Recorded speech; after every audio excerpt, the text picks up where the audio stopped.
Kada jedna momčad osvoje 3 boda, pobjedi 6:1, a u pobjedničkim redovima nema širokog osmiha zadovoljstva, onda je jasna slika snage suparnika, događanja na terenu i Hrvatske lige. Na početku susreta u Kranjčevićevoj prilika gostiju, ali u pravovremeni vrata Zagreba Polčak. U 8. minuti Jurčec je nesebičan, Vukić precizan, vratar Marić nemoćan, 1:0 za domaćina. Obrana Zagreba još je daleko od potrebite čvrstine.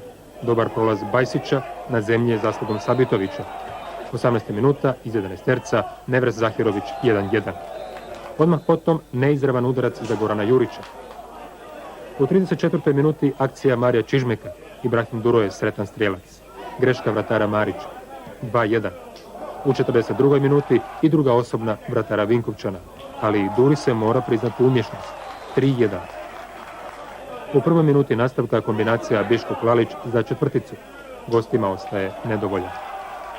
Trener Matković je mijenjao Baturina i Đafić umjesto Sofića i Vukića. U prvom kontaktu s loptom Đafić je asistirao, Jurčec realizirao 5:1, 66. minuta.